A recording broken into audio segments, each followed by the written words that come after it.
me preface this entire video by saying I've never done this before, specifically Thanksgiving dinner.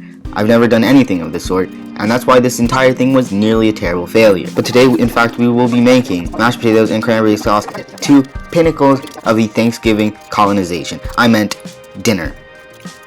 Before you realize how much of a fucking terrible idea this is, get started with your mashed potatoes by peeling them and then starting them on a boil. Before you go any farther though, I highly recommend Yukon Gold for any type of potato thing you're making, especially mashing, because it has very low starch, which means it is in very little danger of over mashing or oxidizing. Now then, once that's boiling, don't be a little pussy bitch about it and start another burner up for your cranberry sauce, because cranberry sauce is insanely easy and really fun to make. Don't be a little quirky and just use Ocean Spray cranberries, 1 cup of water, and 1 cup of sugar.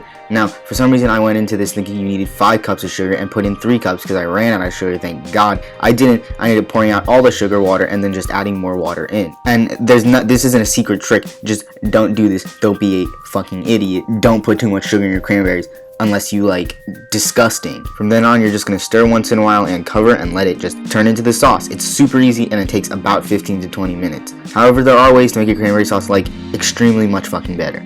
Like, imagine cranberry sauce good, and then imagine cranberry sauce but full of just like drugs. Just like very good, fun drugs. I mean, don't do drugs, kid. The best way to improve it is the zest of some type of fruit.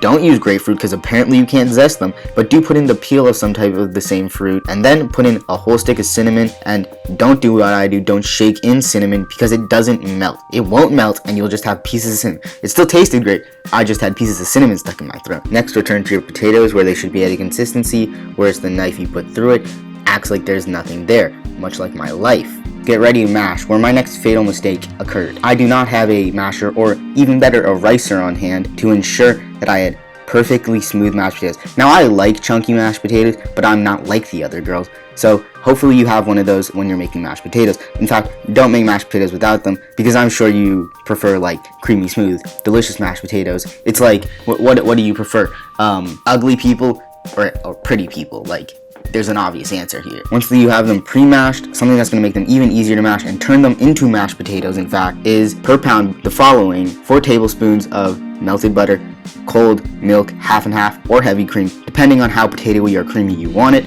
and then continue to mash until you have the desired consistency of your choice. Hopefully smooth, not ugly. Once that's all said and done, you should be nearly done. Just take out the large chunk of things that aren't cranberry in your cranberry sauce and then plate it up. Finally, get ready for that final shot of your awesome YouTube video where you've made 2 things horribly, but actually not horribly because they tasted really good. By the way, this should be without saying, make sure to heavily salt your potatoes because they have nearly no taste, and use white pepper, not black pepper, because people don't want little shits of speckiness in their potatoes unless you're weird. Yeah, so what was the point of this video?